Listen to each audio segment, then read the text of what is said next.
mystérieux où l'imagination se réinvente chaque jour pour nous faire toucher du doigt la sagesse. Dans ce monde magique où les animaux parlent, d'ailleurs, ils sont souvent porteurs de véritables leçons de vie. Mamadou Sall, le conteur mauritanien, est notre guide dans cette savane féerique pleine d'enseignements. Surnommé le perruquier du désert, à travers ses contes, Mamadou Sall vous transporte de la dune au marigot et vous livre la sagesse épique et populaire mauritanienne. Mamadou Sall est à l'honneur au musée d'Aper à Paris jusqu'au 5 février 2017 et nous l'avons rencontré. Mamadou Sall, bonjour. Bonjour, Seydou. Qu'est-ce que le chameau vous a dit?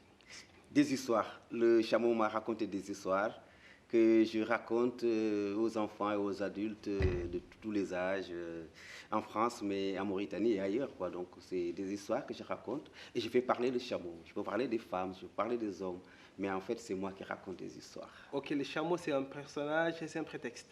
Oui, c'est un prétexte. Il faut passer souvent, comme disait Amadou Ampateba, l'homme ne veut pas, les personnes ne veulent pas qu'on leur dise la vérité.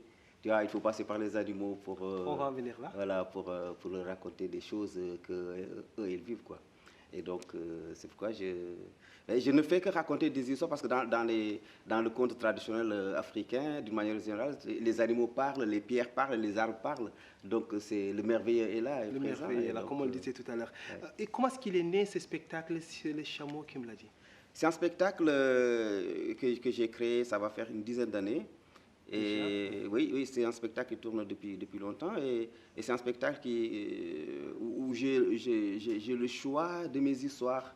C'est un spectacle que j'adapte à chaque fois que je vais dans un public, qui évolue, les histoires évoluent. C'est un spectacle à tiroir où je peux puiser les histoires par rapport au public qui est là et puisque c'est un spectacle simple et qui me donne une large possibilité de choix, de contes, c'est pourquoi je l'ai créé pour pouvoir mieux voyager avec les contes traditionnels. Et c'est des histoires que je raconte souvent au jeune public, en fait. Ah oui, vous dites que c'est une histoire simple, mais il y a quand même de la musique, il y a du chant, il y a un peu même de la danse, si l'on peut dire. Est-ce que votre objectif, finalement, c'était de reproduire ces veillées nocturnes comme on se l'imagine en Afrique où les sages racontaient des histoires? Mais oui, les veillées traditionnelles, d'ailleurs j'ai un spectacle qui s'appelle Veillée sous l'acacia. Ah ouais? Le conte chez nous, c'était le seul moment où on enseignait. C'était le conte, c'était aussi didactique, c'était surtout didactique d'ailleurs chez nous. C'était le moyen d'enseigner la sagesse, comment on vit en société, voilà, tout était dans les histoires. Et donc moi, je ne fais que reproduire un petit peu les veillées de contes qu'il y avait avant dans nos petits villages. Alors, comment est-ce que vous arrivez à tenir un peu votre public en haleine? Est-ce qu'il y a une sagesse que vous racontez tout le temps à la fin ou vous le distillez au fur et à mesure de l'histoire? Comment est-ce que ça se passe? Comment est-ce que le récit... Oui, les histoires véhiculent des messages. Et moi... des fois, je n'ai même pas besoin de parler de morale à la fin des histoires. Les gens eux-mêmes, je leur laisse le choix d'aller puiser, d'aller chercher les messages de ces histoires-là. C'est ça qui est intéressant dans les histoires. Parce qu'il y a différents niveaux de compréhension des messages. Et chacun va trouver dans le message ce qu'il veut. Amadou Ampateba disait que les histoires, c'est comme un miroir. Tout celui qui regarde dans un miroir, il voit son image. Amadou Ampateba, vous parlez souvent de lui, c'est finalement votre référence? C'est le père spirituel de tous les conteurs qui racontent des histoires, parce que c'est le premier d'ailleurs. Moi, il m'a inspiré dans la façon dont je travaille, dans la façon dont je vais faire les collectes des histoires chez moi en Mauritanie. Oui. Et donc, je m'inspire beaucoup de ces paroles pour faire mon travail à Madame Pateba. Ok, bonjour aussi à Siré Kamara depuis Nouakchott, le directeur de la maison Djadje Kamara, qui est aussi un conteur. Qui est un ami aussi. Un ami aussi, je suppose bien. Ouais. Alors, dans vos contes, vous faites parler, comme vous venez de le dire, les pierres, les animaux. Est-ce que c'est pour leur faire dire des vérités avec lesquelles les hommes ont du mal? Ben oui, comme j'ai dit au début, les hommes ont toujours du mal à entendre des vérités. Hein. On est fait comme ça, on est formaté comme ça, on n'aime pas qu'on nous dise des vérités franches et ou bien qu'on se moque de nous. Ouais. Mais par contre, on aime qu'on se moque des autres. Ouais. Et donc, les histoires, c'est aussi ça, quoi. Faire parler les animaux, les pierres, mais en fait, ils nous parlent. Et on est obligé de comprendre des fois. Dites-moi, finalement, le conte pour vous, il nous dit le monde comment est-ce qu'il est, ou bien il nous raconte le monde comment est-ce qu'il devrait être. Quelle est votre conception du conte? Ben, pour moi, le conte est vraiment une richesse, un patrimoine universel. C'est pourquoi moi, j'aime pas qu'on parle de contes d'un pays, d'une région. Oui, c'est vrai, les contes peuvent partir d'un pays, d'une région, mais c'est pour voyager, c'est pour toucher d'autres peuples. Quand nous, on vient ici en tant que conteur africain raconter des histoires devant des publics français, européens, et que les histoires, les messages qu'on les adresse passent, c'est dire que le conte n'a pas de frontières. Ça devrait être comme ça pour les humains. Les frontières, ça sert à quoi? Mais il faut laisser les contes voyager. Il faut laisser aussi les gens voyager, aller là où ils se sentent bien. Les histoires, c'est comme ça. Ouvrir les frontières, voilà, comme disait Tiken Jah Fakoly. Bien oui, il faut. Ok, ça peut être également votre philosophie. Alors, quand est-ce qu'il faut aller écouter un conte, voir un spectacle de conte? Est-ce que c'est quand tout va bien dans sa vie, pour essayer d'avancer encore plus, ou bien c'est quand tout va pour le mal, pour essayer de se reconforter? Je pense qu'il faut aller quand on peut écouter des contes. On peut même se raconter des histoires dans nos villages, dans nos maisons, raconter aux enfants. Les histoires, on doit les raconter tout le temps.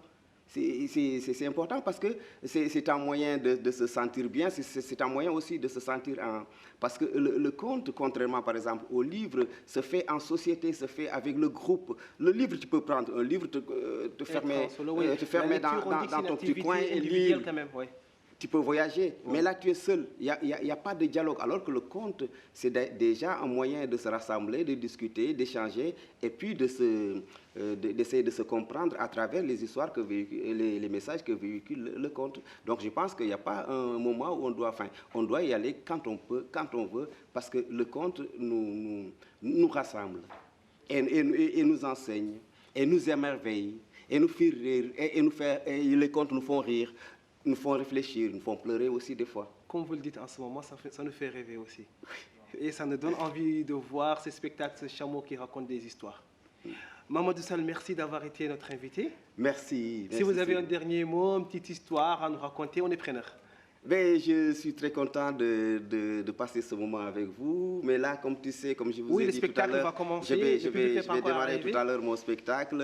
Oui. Il y a le régisseur qui attend. J'ai aussi besoin d'un petit moment pour me concentrer, pour faire mon spectacle. Je vais vous dire encore une fois, merci beaucoup. Ça m'a fait vraiment beaucoup de plaisir de passer ce moment avec vous. Et j'espère que vous allez attendre le spectacle. On va rester après le spectacle, si vous avez d'autres questions, parce que j'ai le temps, on va encore en discuter et échanger. Merci bien. C'était l'entretien de Rémi avec Mamadou Sall.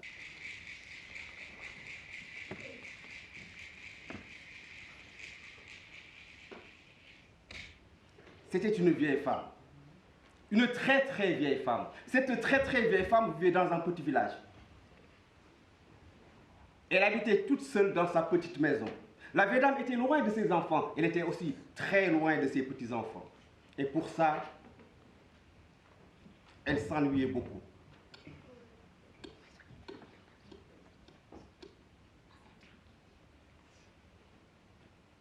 Et ce matin-là, elle reçoit ses 4 petits-enfants. Ces 4 petits-enfants qui sont venus passer leurs vacances avec elle. Oh, elle était contente, ravie. Rolbi sedd ne glace.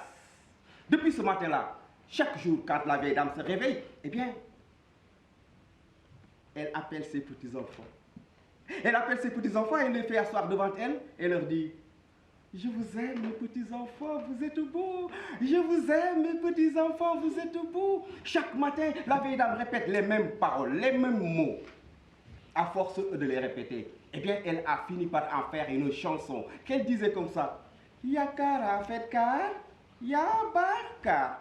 Yakara fetkar, ya barka. Yakara fetkar, ya barka. Yakara fetkar, ya barka. Yakara fetkar, ya barka. Les petits enfants chantaient aussi: